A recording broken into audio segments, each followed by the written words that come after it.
نیکی کر کے احسان مت جتلاؤ۔ عن عبد الله بن عمر رضی اللہ تعالی عنہ قال قال النبی صلی اللہ علیہ وسلم لا يدخل الجنة منان ولا عاق ولا مدمن خمر۔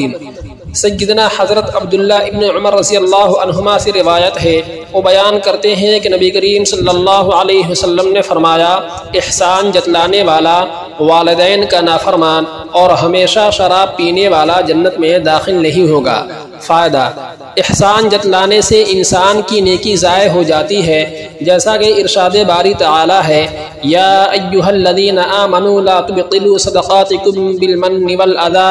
اے ایمان والو اپنے صدقات کو احسان جتا کر اور ایذا پہنچا کر برباد نہ کرو۔ محترم سامعین، صاحب تفسیر ابن کثیر فرماتے ہیں کہ اس آیت مبارکہ میں اللہ تعالیٰ نے اس بات کی خبر سنائی ہے کہ صدقہ کرنے کے بعد اگر احسان جتا دیا جائے یا تکلیف پہنچا دی جائے تو صدقہ باطل ہو جاتا ہے، جیسا کہ اس شخص کا صدقہ باطل ہو جاتا ہے جو لوگوں کو دکھانے کے لیے صدقہ اور خیرات کرتا ہے۔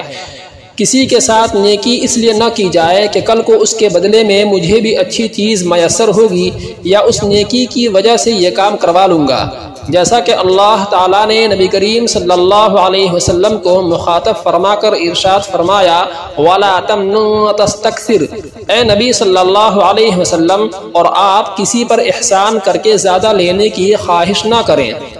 مومن بندے تو جب کسی پر احسان کرتے ہیں یا نیکی کرتے ہیں تو وہ کسی مفاد اور حرص و طمع کی وجہ سے نہیں کرتے، بلکہ اللہ تعالیٰ کو خوش کرنے کے لیے کرتے ہیں، جیسا کہ اللہ تعالیٰ نے ایسے بندوں کا ذکر کرتے ہوئے فرمایا، وَيُطْعِمُونَ الطَّعَامَ عَلَى حُبِّهِ مِسْكِينًا وَيَتِيمًا وَأَسِيرًا إِنَّمَا نُطْعِمُكُمْ لِوَجْهِ اللَّهِ لَا نُرِيدُ مِنكُمْ جَزَاءً وَلَا شُكُورًا، اور اللہ تعالیٰ کی محبت میں کھانا کھلاتے ہیں مسکین، یتیم اور قیدیوں کو۔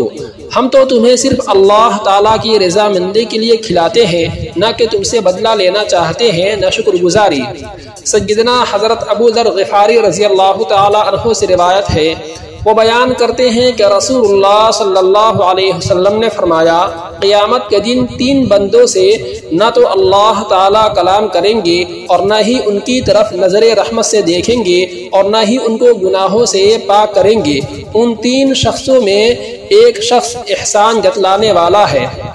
والدین کی نافرمانی حرام ہے اور والدین کا نافرمان اللہ کی ناراضگی مول لیتا ہے۔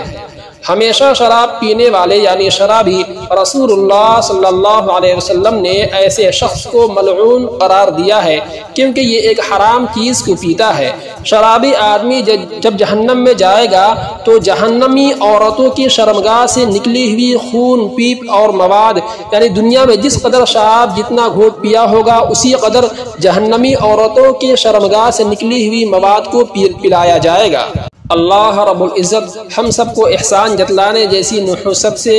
اور ناشکر گزاری سے محفوظ فرمائے، آمین۔